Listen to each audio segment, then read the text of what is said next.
오늘 인터넷 뉴스를 통해서 텍사스의 한 초등학교에서 18명이나 되는 귀한 한 가정의 자녀들이 생명을 잃었다는 소식을 접했습니다. 또 교사 선생님 두 분도 생명을 잃었다고 합니다. 저는 오늘 인터넷 뉴스를 보면서 선생님들과 사망한 아이들의 사진과 그 가정이나 친척에서 그 아이들에 대한 또 선생님에 대한 그 글들을 다 읽어보았습니다. 생명을 잃은 그 선생님들과 학생들이 주로 다 10살밖에 안 된 참 귀여운 아이들이었습니다. 그 아이들의 부모님, 가족은 큰 슬픔 가운데 있을 수밖에 없는 현실입니다.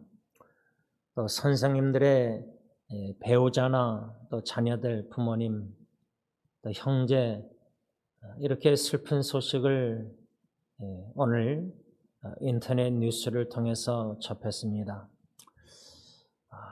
이 기사에 관한 사람들의 댓글도 한번 읽어보았습니다. 몇 댓글만 읽다가 중단했습니다.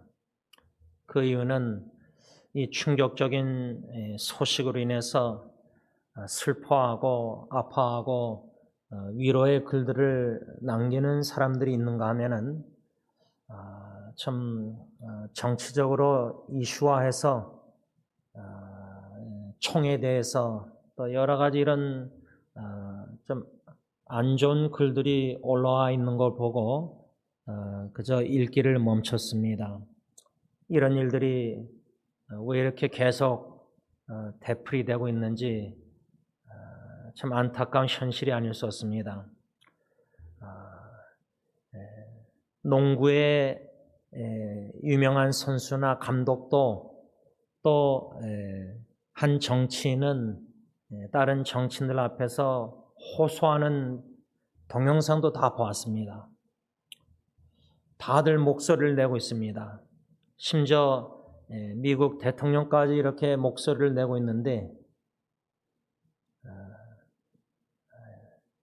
이러한 사건들은 끊이지 않고 있습니다. 이 기사 외에 제가 한국의 조선일보에 인터넷 조선일보에 올라온 가정에 대한 기사 한 2개를 또 보았는데 그것 또한 그렇게 기쁜 소식은 아닙니다. 60대 이상 된 가정의 남자들, 남편들이, 아버지들이 황혼이혼의 아픔을 겪고 있는 이런 글 내용인데 또 60세 이상 되신 어머니들 또 할머니들이 손주들을 돌보는 가운데 자녀와의 관계 어려움 또 심지어 우울증까지 발병이 급증하고 있다. 이런 기사들 내용이었습니다. 그 기사 중에 한 전문인이 쓴 글을 보니까 이젠 시대가 60세 이상 되신 30년, 20년 이상 결혼한 부부들의 이혼을 과정에 자녀들도 부모에게 이혼하라는 말을 할 정도로 시대가 바뀌었다. 자녀들도 부모의 이혼을 받아들이는 이 현실에 대해서 글쓴 기사 내용을 보았습니다. 이 두 뉴스나 기사의 공통점은 가정의 자녀의 죽음이나 배우자의 죽음이나 또 이혼이나 또 손주들 돌보는 일에 있어서 자녀와의 관계 갈등 또 우울증까지 이런 발병이 급증한다는 이 소식들은 이러한 현실이 우리를 우울하게 만들 수 충분히 있습니다. 이러한 시대의 현실을, 급증하는 현실을, 또 되풀이되는 일들을 우리가 뉴스를 통해서, 기사를 통해서 읽으면서 더욱더 우리는 주님만 바라볼 수밖에 없습니다.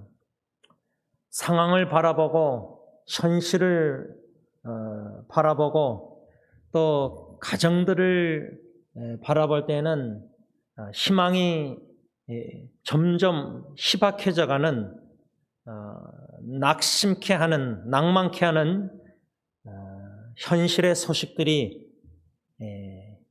충분히 너무나 많은 시대에 우리가 살고 있습니다. 그러나 예수 그리스도를 믿는 저와 여러분들은 이러한 현실 속에서도 주님이 원하시는 가정 사역을 신실하게 주님의 뜻대로 순종해서 잘 감당하여 주님이 원하시는 주님의 뜻대로 가정을 세워나가야 된다, 그 말입니다. 그만큼 큰 도전입니다. 어쩌면은 역류해야 되는 시대의 흐름을 반대로 거꾸로 역류해야 되는 현실이라 저는 생각합니다. 그럼에도 불구하고 우리는 세상을 본받지 않고 마음을 새롭게 해서 변화를 받아 하나님의 선하시고 온전하시고 기뻐하신 뜻대로 순종하는 자들이 바로 성도입니다. 예수님의 제자들입니다. 그래서 저는 이 5월 한 달 동안 가정에 대한 설교들을 계속해 오면서 마지막 시리즈라 할까, 마지막 가정에 대한 좀 집중적인 설교라 할까, 그 제목을 주님 중심된 가정, 이란 제목 아래 오늘 수요 예배와 또 주일 예배 때, 또 주일도 말씀을 다 전하지 못하면 다음 주 수요 예배까지 2번, 3번 주님 중심된 가정에 대한 설교, 하나님의 말씀을 선포하고자 합니다. 이 주제를 마지막으로 정하게 된 계기라 할까, 동기라 할까, 제 마음은 제가 웨스민스터 신학교 다닐 때에 조직신학 존 프레임이라는 교수님을 통해서 롤십, 하나님의 주님 되심에 대한 신학 공부를 한 게 아직도 저는 기억이 납니다. 저는 그때나 지금이나 아직도 깊이 잘 깨닫지 못하는 것은 하나님의 주님 되심, 우리가 주님, 주여 기도할 때 뭐 주여, 주님, 주님이란 단어를 많이 사용하고 있는데 하나님이 주님이시라는 그 뜻, 의미가 무엇인가? 이 의미조차도 우리가 잘 모르지 않나 생각합니다. 제가 신학교에서 교수님을 통해서, 프레임 교수를 통해서 주님이라는 그 하나님의 주님 되심이라는 그 의미를 3가지 영어 단어로 배웠습니다. 첫째는 control, 하나님이 주님 되심이다, 주님 되심이다. 그 의미는 삼각형을 생각하면은 맨 꼭대기에 하나님 아버지가 주권 속에서 컨트롤하고 다스리시고 지배하신다. 그 의미가 있다는 겁니다. 그 다음에 하나님의 주님 되심의 의미는, 두 번째 의미는 삼각형의 이쪽 코너를 보면은 하나님의 아들이신 성자 예수님의 권위, authority, 그 권위에 복종하는 것이다. 그 다음 마지막 3번째로 하나님의 주님 되심이란 그 의미는 성령 하나님의 임재, presence, 그래서 신학교에서 배운 하나님의 주님 되심이란 그 의미는 삼각형을 보면 맨 꼭대기에 하나님 아버지의 컨트롤, 성자 하나님 예수님의 어토리티, 권위, 성령 하나님의 프레젠스, 임재, 이렇게 세 가지로 관점으로 하나님의 주님 되심을 배웠습니다. 지금까지 잊혀지지 않는 이 배움을 저는 가정에 적용하는 겁니다. 물론 개인적으로도 주님 중심된 삶을 우리가 살아야 됩니다. 좀 더 쉽게 대조해서 이해하려면은 우리는 나 중심된 삶을 사는 게 아니라 주님 중심된 삶을 신앙생활을 해야 됩니다. 물론 교회 중심된 신앙생활을 해야 됩니다. 이런 말도 하지만 제일 중요한 신앙생활은 주님 중심된 신앙생활. 우리 모든 개개인이 성도님들이 주님 중심된, 나 중심이 아니라 다른 어느 중심이 아니라 주님 중심된 신앙생활을 해야 된다. 개인적으로 이렇게 우리가 주님 중심된 삶을 살아야 되는데, 저는 가정도 아빠 중심, 엄마 중심, 자녀 중심 그런 가정이 아니라 주님 중심된 가정, 교회로 말하자면 주님이 세우시는 승리장로교회, 주님의 교회, 주님이 세우시는 교회, 주님 중심된 교회, 주님 중심된 공동체, 이렇게 적용할 수 있습니다. 저는 오늘부터 주일 또 시간이 안 되면 다음 주 수요 예배까지 주님 중심된 가정, 특별히 하나님의 주님 되신 세 가지 관점으로 근거해서 세 가지 말씀 교훈을 배우려고 합니다. 다시 말하면 주님 중심된 가정이란 무엇이냐? 세 가지로 하나님의 주님 되심의 관점으로 배우려고 합니다. 오늘은 서론과 시간이 되면 첫 번째 주님 중심된 가정이란 무엇인가, 이렇게 서론과 본론의 첫 번째 교훈을 받고자 합니다. 먼저 서론 말씀을 드리려고 합니다. 여러분들에게, 제 자신뿐만 아니라 여러분들에게도 질문을 던지고 싶습니다.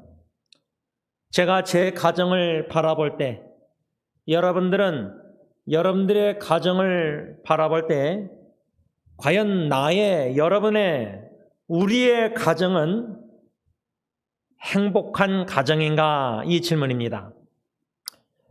교회도 행복한 교회라는 이름도 있을 거고, 또 행복한 생활, 행복한 직장 생활, 여러 가지 우리가 행복을 많이 좋아하고 추구합니다. 그래서 저는 과연 나의 가정이 행복한 가정인가? 여러분들도 자신에게 나의 가정은 과연 행복한 가정인가? 그 말은 나는 내 가정에서, 주님이 주신 은혜 선물 가정에서 행복감을 경험하고 있는가? 행복한가? 행복한 가정인가? 행복한 가정에 꼭 있어야 할 10가지란 제목 아래 기사가 있어서 짧게 여러분들에게 나눕니다. 이 10가지 목록을 여러분들도 하나씩 1번부터 10번까지 이 10가지 목록을 여러분들은 여러분들 가정, 저는 제 가정에 비춰보고 반영해보고 과연 이 10가지가 내 가정에 있는가, 여러분들도 있는지 한번 점검해 보시기 바랍니다. 그 10가지 중에 첫 번째 목록은 행복한 가정에는 용서가 있어야 된다. forgiveness, 용서. 제 자신도 용서에 대한 기사 글들, 가정의 글들을 많이 읽고 제 개인 네이버 블로그에도 많이 올려놨습니다. 그리고 실제로 제가 가정에 대한 글을 써내려가면서 또 말씀을 묵상해 가면서 용서에 대한 주제에 대해서 설교, 말씀 묵상 많이 글들도 썼습니다. 그런데 중요한 거는 오늘 하루 수요일 살아가면서 가정의 배우자와 관계에서나 또 자녀들과의 관계에서 또 심지어 부모님과의 관계에서 갈등과 다툼이나 이런 분노나 또 언행에 하나님의 영광을 가리우는 양심에 찔리는 죄를 범했다면 먼저 하나님께 용서를 구하고 우리가 서로에게 용서를 구하든지 용서를 했는가라는 질문입니다. 용서라는 단어는 다 아는데 실제로 실천에는 옮기지 않는 경우가 많습니다. 제가 한국에 나가서 서영교회 한번 수요 기도회 때 설교를 했는데 그 설교 중에 용서, 배우자 용서, 가정의 자녀가 또 부모님 용서, 또 부모님이 자녀 용서, 용서에 대한 설교를 한 부분에 했는데 예배 후에 어느 권사님이 저에게 다가와서 목사님, 아무리 설교 용서해도요, 용서에 대한 설교에도 듣지 않습니다. 쉽게 말하면 용서 안 합니다. 그런 내용으로 권사님이 저에게 하신 말씀 아직도 잊히지 않습니다. 좀 오래된 건데 그 정도로 우리는 용서하기를 거부하고 있습니다. 지극히 작은 일에도 분노하고 언성을 올리고 화가 나고 또 대화를 시도하다가 또 화가 나고 행복한 가정의 첫 번째 목록은 용서가 있어야 된다. 두 번째 목록은 행복한 가정에 꼭 있어야 될 두 번째 거는 이해. 행복한 가정에는 이해가 있어야 된다. understanding, 이해. 예를 들자면 제가 제 아내를 이해하고 아내가 저를 이해하고 서로 독특한 인격 두 사람이 25년 넘게 살아오면서 서로의 다른 점들이 얼마나 많습니까? 서로의 취미도 다르고 습관도 다르고 중요시 여기는 것도 다를 수 있고 다 성격이나 관점, perspective, difference가 다른 점이 한두 가지겠습니까? 30년 한 남자 여자가 자라나서 결혼했을 때 가정 배경도 부모님에게 받은 영향도 성격도 문화도 언어도 얼마나 다른 게 많습니까? 달라야 된다고 저는 생각합니다. 어떻게 똑같은 사람이 존재할 수 있습니까? 하나님의 주권 속에서 한 남자와 한 여자를 짝져 주셨을 때 그러한 다른 두 인격체를 만나서 갈등과 비진과 여러 가지 속에서 점점 친밀한 다양성 속에서 통일성을 지켜나가는 교회처럼 우리 교회가 부부 가정도 다양성 속에서 주님 안에서 한 몸 통일성을 지켜나가는 게 부부라 생각합니다.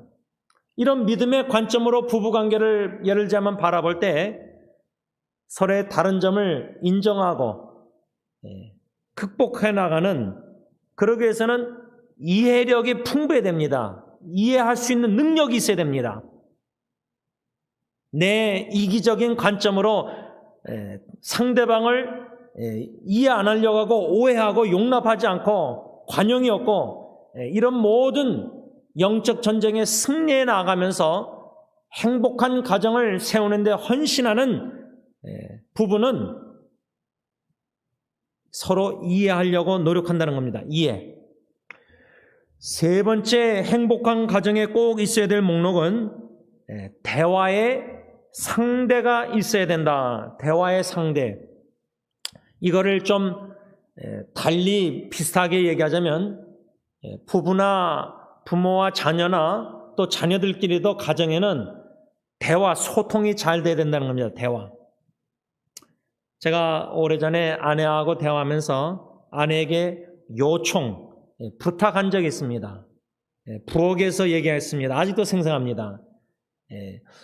제가 결혼 전에도 남자 여자 대화법이 너무 다르다는 것을 글로 책으로 배웠는데 실제로 저와 여자 제 아내와 살아보니까 야구로 얘기하자면 남자는 직구로 그냥 직구 스타일로 대화를 하는데 여자들은 주로 curve, 좀 돌려서 얘기하는 게 있지 않는가 경향이. 뭐 다 그렇진 않죠.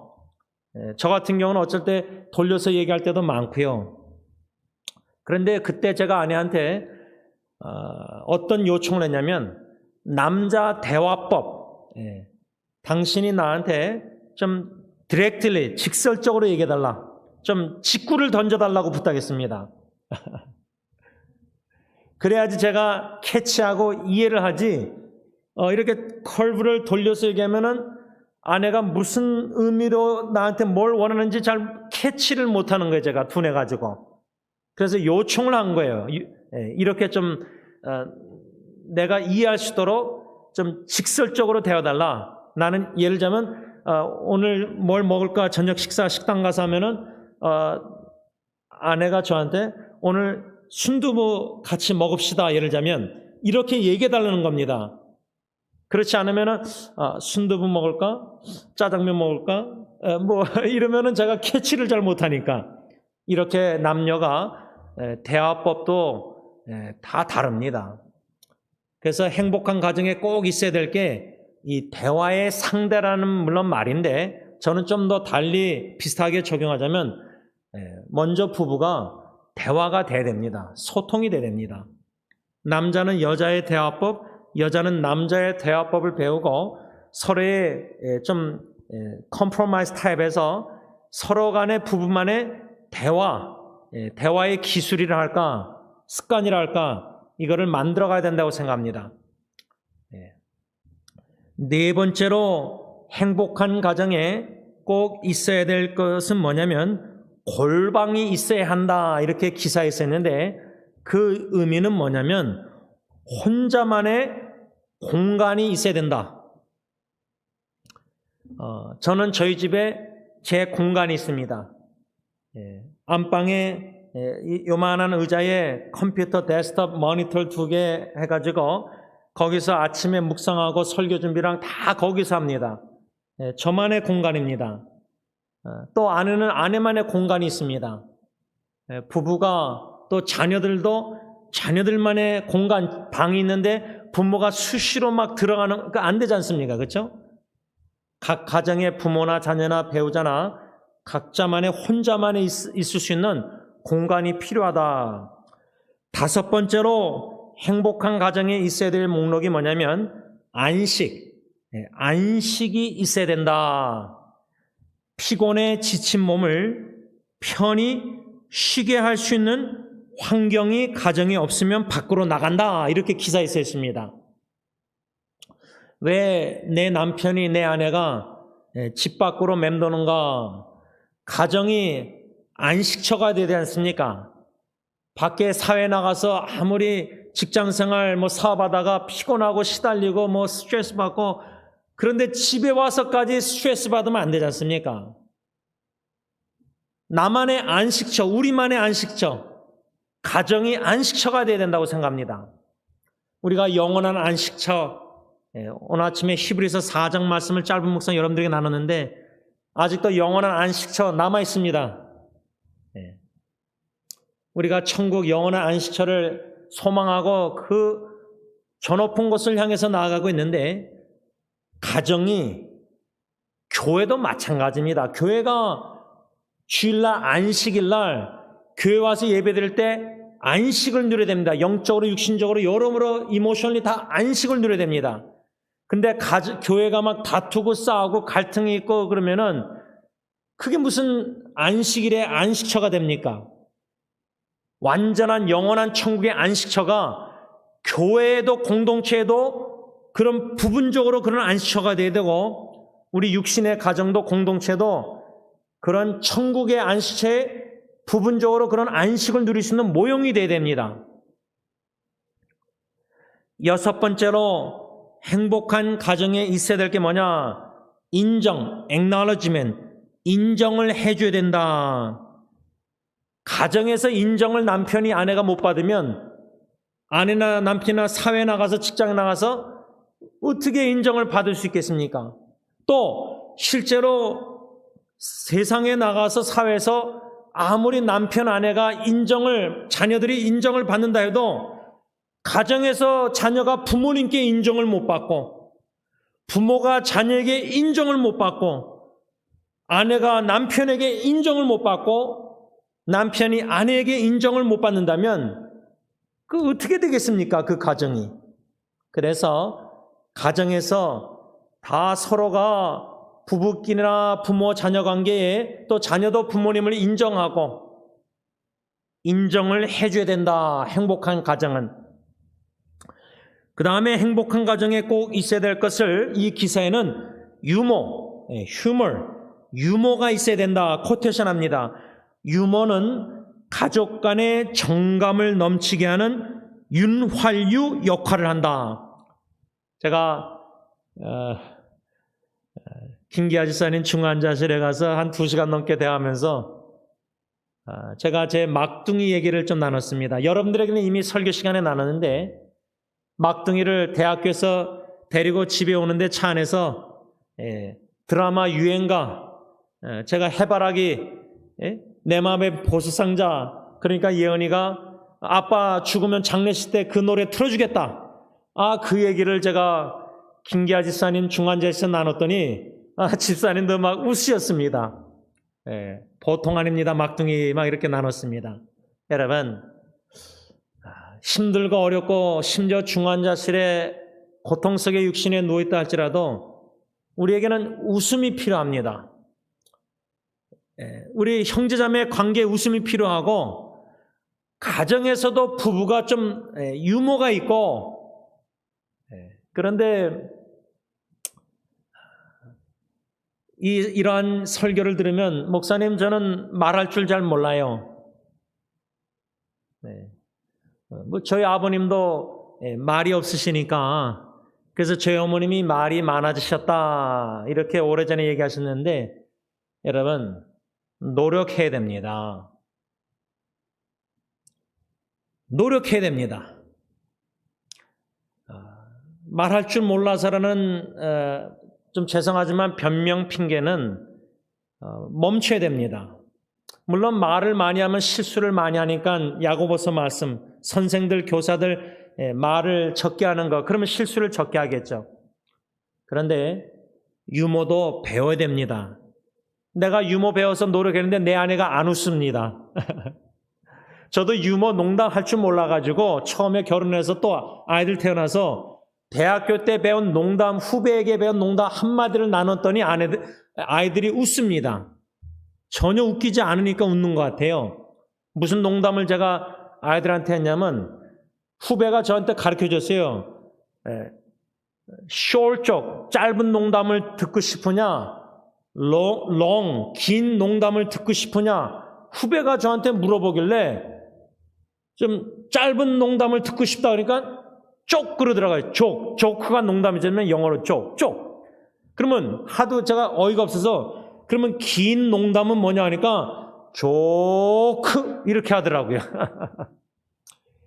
30년 전에 대학교 후배 자매에게 배운 농담을 결혼해서 아내에게 또 자녀들 태어나서 자녀들 커가지고 얘기했더니 하도 어이가 없으니까 웃는 것 같아요. 무슨 말이냐면 그 정도로 제가 농담을 할 줄 몰랐습니다. 유머가 전혀 없는 사람이었습니다. 대학교 때 후배들 심지어 동문들도 저를 어려워했습니다. 형제들도. 뭐 인상만 쓰고 말은 없고 특히 자매들은 제가 하도 말이 없으니까 다 어려워했습니다. 그래서 한 3년 전에 동문회 모였을 때 제가 막 농담하고 하니까 한 선배가 아니 그렇게 말이 없던 사람이 이렇게 말이 많아졌네요. 여러분 아직도 저는 유머를 배우고 있습니다. 가정에 좀 윤활유가 있어야 됩니다. 좀 웃음이 있어야 됩니다.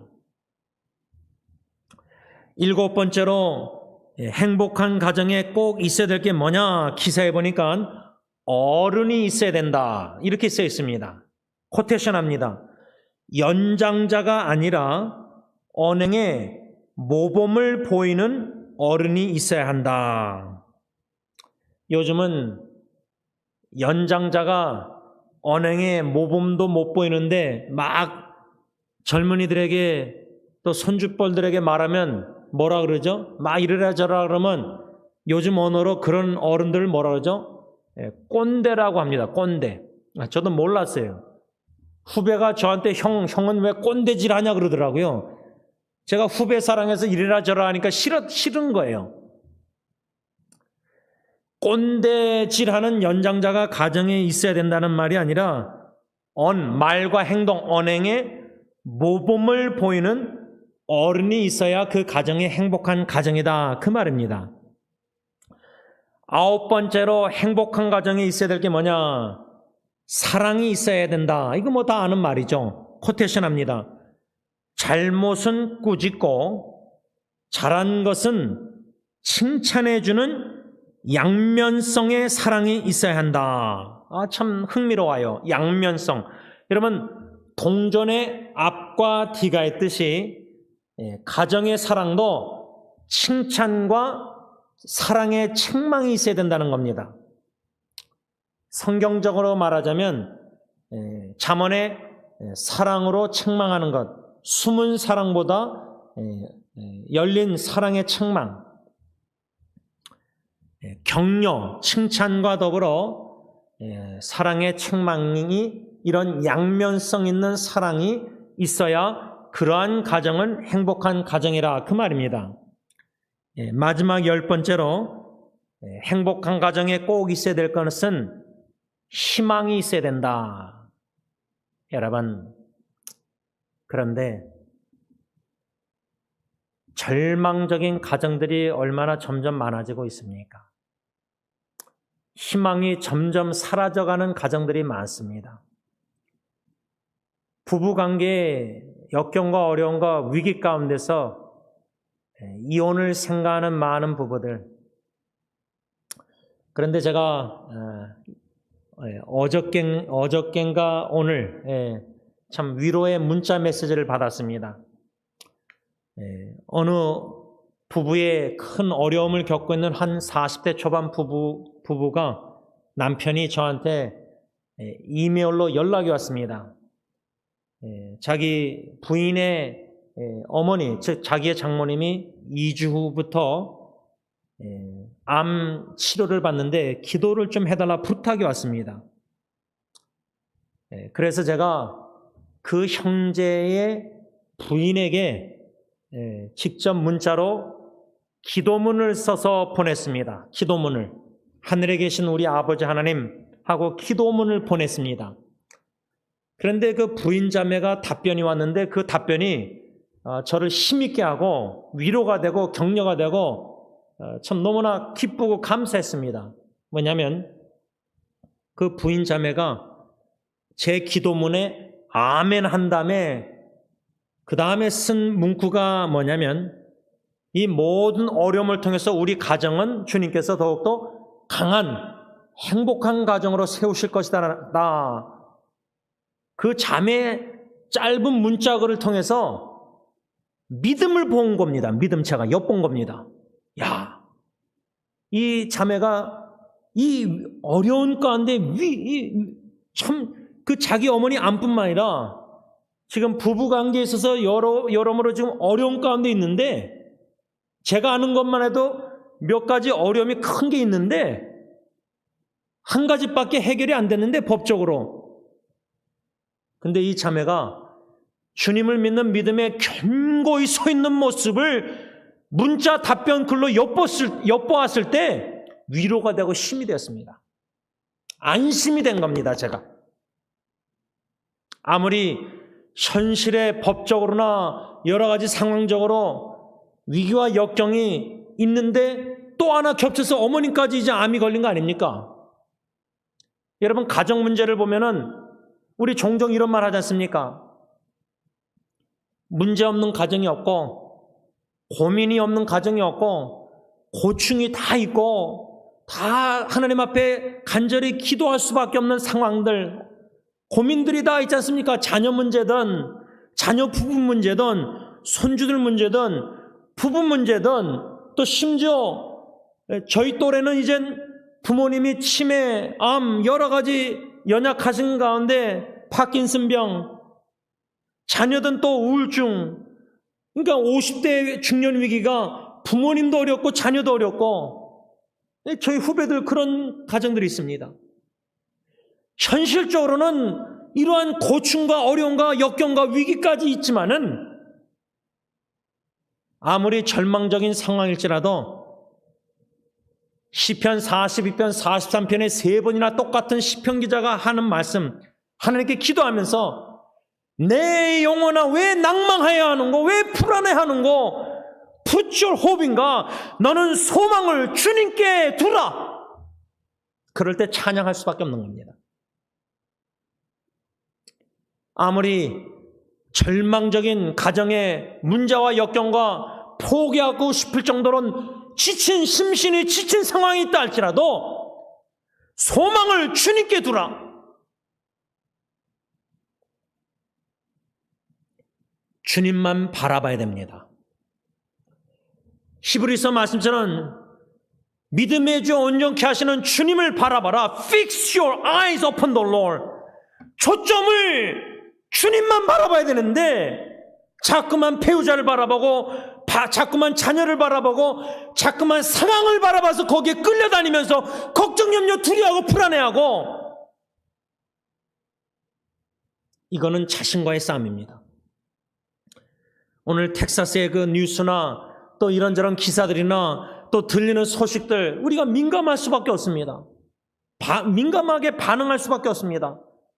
그런데 그런 몰려오는 소식들, 안전, 이런 모든 한꺼번에 집안일도 문제가 하나 터지면 또 터지고 또 터지고, 지금 그 40대 부부는 이미 터진 문제가 2, 3년 지금 지속되고 있는데 또 다른 어려움이 터진 거 아닙니까?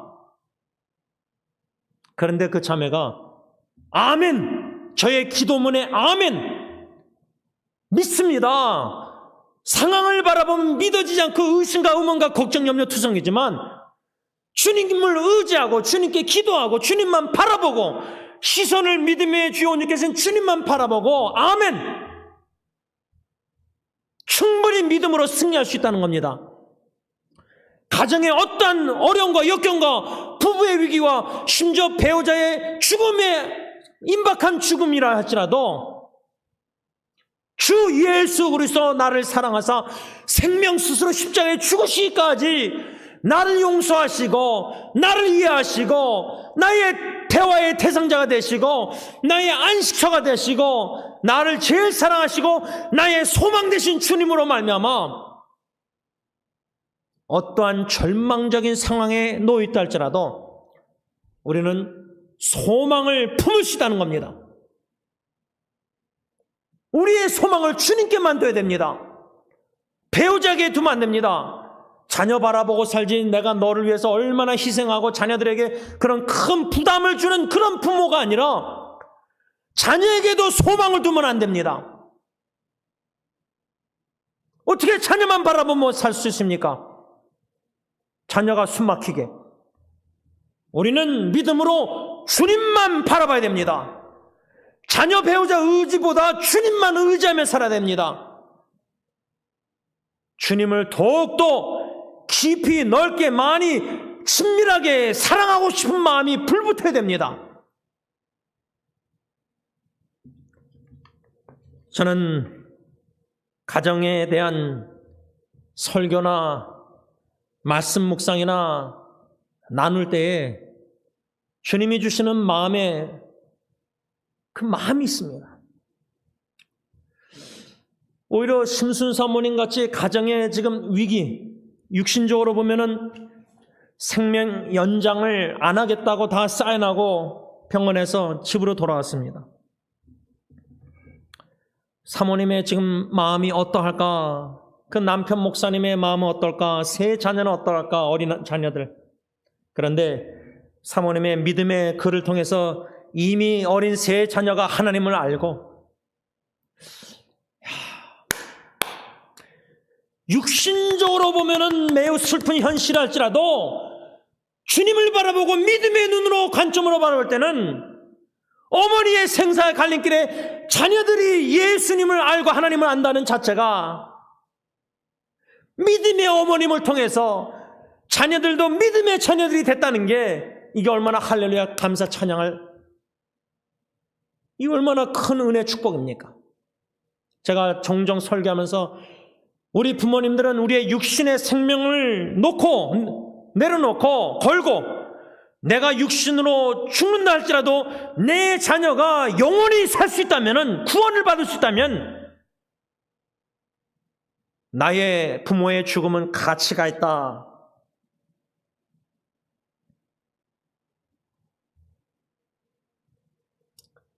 가정천국화, 예수만 섬기는 가정. 식탁에 한 자리에 모여 앉아 먹을 때도 암이 걸렸으면 어머니가 식사를 못하지 않습니까? 제 사촌여동에서도 예를 들자면 구토증이 심하면, 아파서.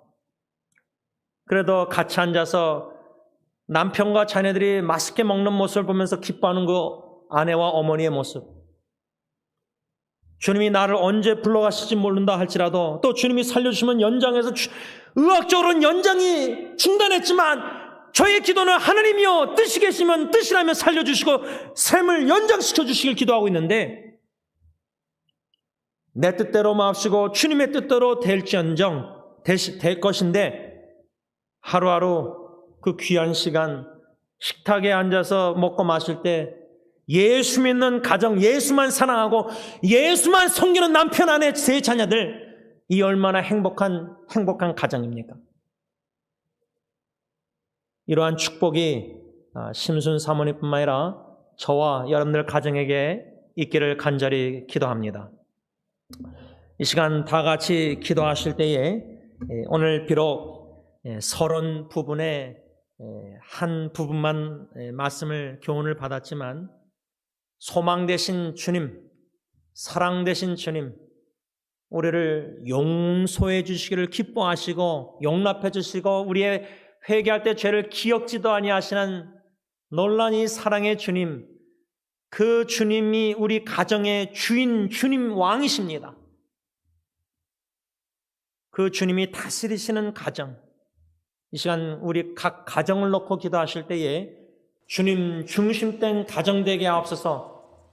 주님을 우리 가정의 소망으로 삼고 사랑의 주님만을 믿음으로 의지하고 바라보면서 어떠한 역경과 절망적인 위기와 고충과 고민, 어려움이 다 있을지라도 믿음의 주 온전케 하시는 주님만을 믿음으로 바라보고 믿음으로 나 자신과의 싸움 승리하게 하시고 가정의 모든 영적 전쟁 유혹들을 믿음으로 소망 가운데 사랑으로 미움 모든 걸 극복하고 이겨나가서 주님이 원하시는 주님 중심된 가정으로 주님 세워주시기를 가정을 놓고 다 같이 통성기도 하시다가 제가 기도하고 주기도로 마치겠습니다. 기도하겠습니다. 사랑의 주님, 소망 되신 주님, 우리 가정의 주인 되신 주님, 왕이신 주님, 우리 모든 육신의 가정들을 다스려 주시고 지배하시고 컨트롤해 주시고 주님의 주권적인 말씀에 순종하는 가정, 성령 하나님의 임재를 충만히 경험하는 가정, 주님 중심된 가정 되기를 간절히 원합니다. 마태복음 10장 18절 내가 내 교회를 세우리니 약속하셨사온데 주님의 교회가 육신의 가정들로 다 모여 있습니다. 제 승리 공동체 한국어 사역, 영어 사역, 히스패닉 사역, 육신의 가정들, 각 가정들 예수님의 이름으로 아빠 아버지께 간구합니다. 목사인 저희 가정부터 해서 모든 교육자들과 장로님들과 안수집사님들과 모든 교회 식구들이 주님 중심된 가정들로 세우셨기만을 간절히 원합니다. 아빠 중심, 엄마 중심, 나 중심, 부모 중심, 자녀 중심이 아니라 심지어 돈 중심된 가정이 아니라 주님 중심된 가정,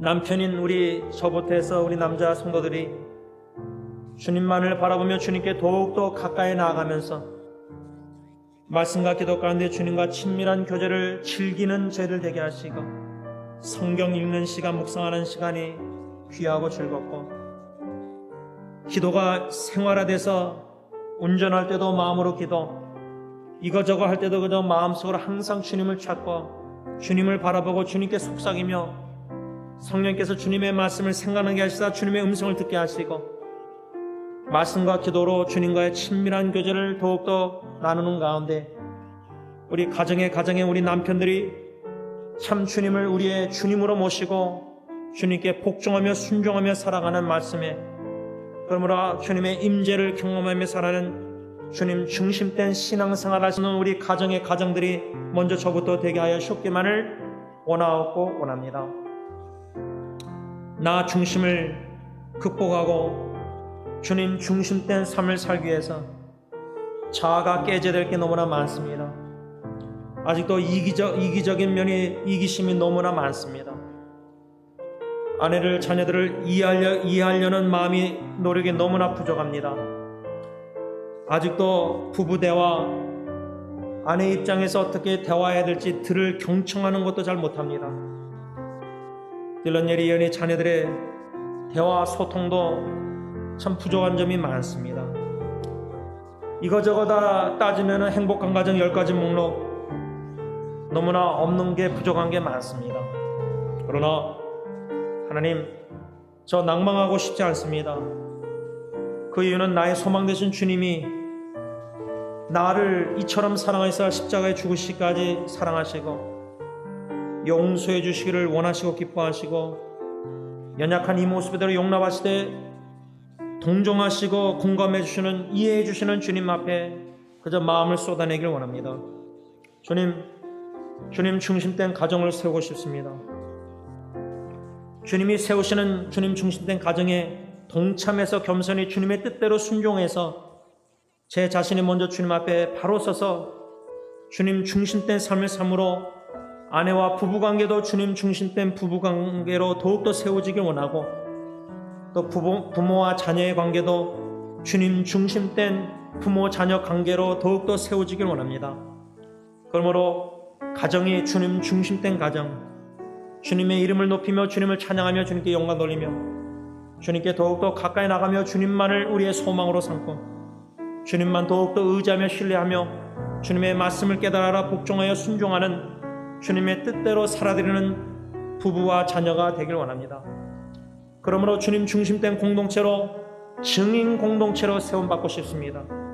참 예수 믿는 가정, 예수님을 주님으로 모신 가정의 모습이 무엇인지를 보여주고 나타내는 그리스도의 편지와 향기가 되는 가정이 되고 싶습니다. 제 힘으로는 불가능합니다. 제 능력 밖의 일입니다. 주님만이 그런 가정을, 주님 중심된 가정을 세우실 수 있는 줄 믿습니다. 주님의 도구로, 그런 가정을 세우는 주님의 도구로, 연장 도구로 쓰임받고 싶습니다. 아직도 내 자아가 살아서 주님이 말씀하실 때 머리로는 아는데 마음으로 순종 안 하고 받아들이지 않고 행동으로 옮기지 않을 때가 너무나 많습니다. 아직도 깨져야 될 제 자아가 너무나 많습니다. 가정의 위기든 목회의 위기든 어떤 위기를 통해서라도 부서뜨려 주시고 깨뜨려 주시고 방망이 같은 불과 같은 성령의 검 양심을 찔러 주시고 부서뜨려 주시고 녹아주셔서 나 중심된 이런 아직도 버리지 못한 익숙한 모든 생활 습관들을 부서뜨려지고 깨트려주시고 인식하고 의식하고 바꿔야 된다는 걸 인정하고 주님 앞에서 노력함에 있어서 자꾸만 실패하고 배운 것을 실천에 옮길 때 실패할 때가 많지만, 실수할 때가 많지만 인내심을 가지고 믿음으로 소망 가운데 주님 의지하고 바라보면서 나아가면서 주님의 도우심으로 하나씩 조금씩이라도 변화되는 저의 모습이 되고 싶습니다. 그러므로 아내에게, 자녀들에게 변화되는 모습을 보여주면서 주님 중심된 신앙생활하는 남편과 아버지의 모습을 아내와 자녀들에게 보여주고 싶습니다. 그러므로 말미암아 더욱더 주님만을 생각나게 하는 예수님을 닮아가는 남편과 아버지가 되고 싶습니다. 그렇게 주님만 바라보고 주님을 닮아가면서 주님 말씀에 순종하며 살다가 주님의 품 안에 안기고 싶습니다. 그럴 때 사랑하는 아내와 세 자녀가 저를 바라보고 추모하고 생각할 때 작은 예수를 보게 하여 주시고 예수님의 사랑만 떠오를 수 있도록 큰 은혜 베풀어 주셨기만 원합니다. 히브리서 11장 4절 아벨처럼 그는 죽었으나 믿음으로 아직까지 말하는 것처럼 제가 죽어도 저의 삶 자체 추억이 생각들이 아내와 자녀들에게 믿음으로 예수를 복음을 전하고 기쁜 소식을 예수님을 말할 수 있는 그러한 믿음의 소유자가 주님 중심된 믿음의 소유자가 되게 하여 주셔서 우리 승리교회 모든 식구들과 이 말씀을 듣는 모든 형제 자매들에게 은혜 위에 은혜를 더하셔서 주님 중심된 신앙생활이 무엇인지 성령 하나님 저희들도 또 깨달아 알게 하시고 그 깨달음 속에 배움 속에 순종할 수 있는 겸손한 믿음을 주시옵시고 그 정도로 주님을 사랑하는 마음을 주시고 내 원대로 내 뜻대로 마옵시고 나 자신을 십자가에 다 죽게 하여 주시고 나 자신을 부인하고 나에게 주신 십자가를 지고 주님만 바라보고 주님의 음성을 듣고 주님을 따라가는 우리 모든 형제들 다 되게 하여 주셨기만을 원하옵건합니다. 우리가 먼저 주님께 더욱더 가까이 나감으로 주님 중심된 삶을 삶으로 배우자에게 예수님을 보여주고 예수님의 사랑으로 사랑하는 우리 남편들 되게 하시고 우리 제 아내나 모든 자매님들은 주님께 교회가 그리스도께 하듯 남편에게 복종하며 남편을 존경하는 지혜로운 아내들이 되어서 남편을 지혜롭게 잘 믿음으로 세우는 부인들 되게 하시고 비록 내 남편의 믿음이 나보다 연약하고 여러모로 부족할지라도 지혜로운 아내 남편을 지혜롭게 잘 세워서 가정을 세워나가는 현숙한 여인들이 어진 여인들이 슬기로운 여인들이 다 되게 하여 주옵기만을 원하옵건합니다. 이러한 주님 중심된 부부로 더욱더 거듭나고 더욱더 새로워지고 더욱더 변화되며 더욱더 주님 보시기에 아름다운 부부가 되어서 우리 자녀들이 우리 부모님들을 바라볼 때 예수 그리스도가 생각나게 하시고 우리 부모님들이 사랑의 주님의 통로가 되어서 복음의 통로가 되어서 우리 자녀들이 복음을 듣고 예수 그리스도를 나의 구주주로 주님으로 영접하게 하시고 예수 믿는 자녀들은 부모님들을 통해서 예수 그리스도의 닮아가는 모습을 보게 하여 주셨기만을 그리고 또 예수님의 사랑을 우리 부모를 통해서 느낄 수 있는 경험할 수 있는 우리 자녀들 다 되게 하여 주시옵소서. 사랑하는 모든 형제자매들 성도님들 특별히 부부관계에 어려움이 위기 가운데 있는 지체들 또 자녀들의 문제로 여러 가지 어려움 가운데 간구하는 기도의 눈물을 주님이 부모의 눈물을 어머니의 눈물을 다 보고 계시오니 가정의 모든 고충들 고민들 문제들 위기들 기도 제목들 주님이 다 아신 줄 믿습니다. 믿음의 주 온전케 하시는 주님을 믿음으로 바라보게 하시고 눈을 들어 고개를 들어 주님만을 바라보게 하시고 주님만 의지하며 소망되신 주님을 바라보고 신뢰하며 믿음으로 모든 기도를 다 아뢰을 때 감사함을 아뢰을 때 기도하는 모든 부모님들의 마음에 샬롬 평강을 주시고 마음과 생각을 지켜주시사 믿음으로 모든 역경과 어려움을 극복하며 견뎌내며 승리하는 모든 부모님들 다 되게 하여 주시옵소서. 온전히 주님 중심된 가정으로 세우시기만을 예수님의 이름으로 간절히 기도를 올리옵나이다. 아멘. 주님 가르쳐 주신 기도로 수요 예배 마치겠습니다. 하늘에 계신 우리 아버지 이름이 거룩히 여김을 받으시오며 나라가 임하옵시며 뜻이 하늘에서 이루어진 것 같이 땅에서도 이루어지이다. 오늘날 우리에게 일용할 양식을 주옵시고 우리가 우리에게 죄진 자를 사하여 준 것 같이 우리 죄를 사하여 주옵시고 우리를 시험에 들게 하지 마옵시며 다만 악에서 구하옵소서. 대개 나라와 권세와 영광이 아버지께 영원히 있사옵나이다. 아멘.